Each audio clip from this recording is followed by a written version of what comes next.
David, maybe a bit disappointing not to win, having been ahead, but is it safe to say a draw was probably a fair result this afternoon? Aye, probably. I mean, it'll take me a wee while to process everything after being at the sideline and coming on. As a sub, it will take me a wee while, but I felt like the game was very much, both teams gave everything. It felt like quite an entertaining game when I was on. Especially, I felt like the first half of the second half, if you like, we were probably on the front foot and created a lot of chances, but probably towards the end there, the guys are now throwing the kitchen sink at us, and we had to go and dig in. But aye, no, it was a good game. We spoke last week, obviously, after a tough afternoon against Dunfermline. You're coming in here to a Morton side that have now drawn 6 of their opening 7 games, so it was always going to be tough for a reaction, but are you pleased with the one you did see from the players today?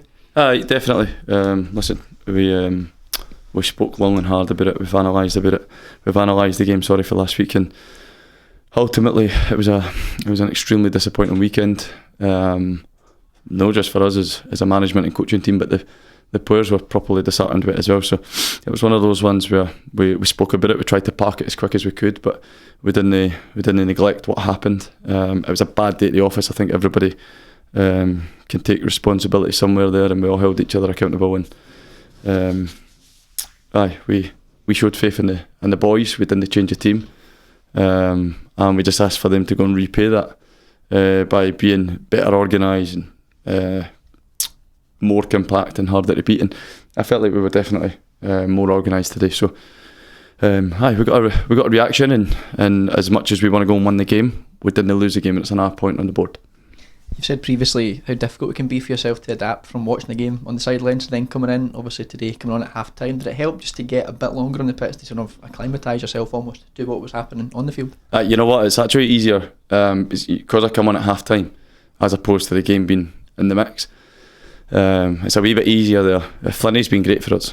He's been an asset to the team since he's joined, really, and especially this year. I think he's been brilliant this year. So when he went off, I just felt like at that time it maybe needed sort of an older head, and that's no disrespect to the younger lads. The younger lads have been great, and that's why we decided to go with myself, and I enjoyed it. And your time on the field as well showed obviously some good awareness there to sit the defender down and set up Finlay Marshall's goal as well. How pleasing was it to have him get his first goal for the club? Well, look, I try and take great pride in that. I think that's a big part of my game, running beyond and being a threat at that end of the pitch, and I'm glad that my impact there resulted in an assist for Finlay. Finlay's a great player, and he actually came close a couple of times today. And we're trying to tell him, Finlay's brilliant, really, really good boy.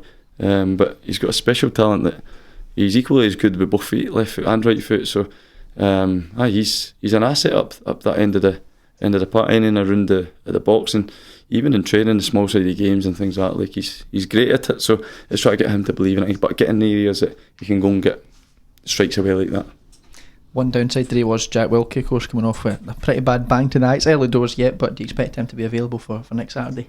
I don't know. That's the honest answer. I don't know. I just come off, and we just had a sort of post-match team talking, and I've been brought away to do these things, so I've not really had a chance to go and see it. It looked a nasty one though. It did look a nasty one, which is a bit of a blow because Jack's been great. He's pointing to have around the place, so I will go and check on that. And ultimately, we've got to make sure Jack's okay as much as we want him in the team. He's took a nasty head knock, so we've got to look after him.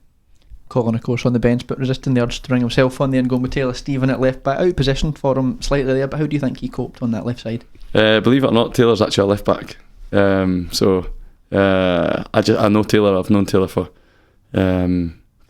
years. I've looked after him in the coaching capacity, and he was actually brought up as a left back. But I just know the skills that he possesses, and as an attacking threat, I think he's great, and that's why he's been playing wide right. But that's why we brought him to the club, because we knew he'd give us an attacking threat, but he'd also give Jack competition there.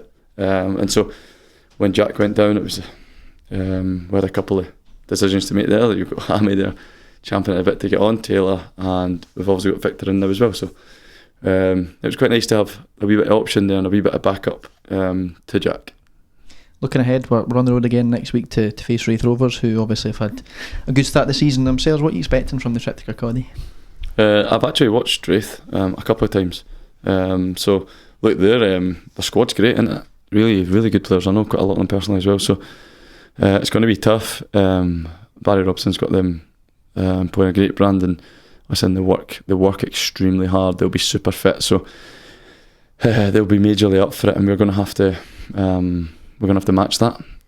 But show our bravery to go and play as well, because we've got good players and we can go and hurt them. It's perfect, David. Thanks for your time. Thank you.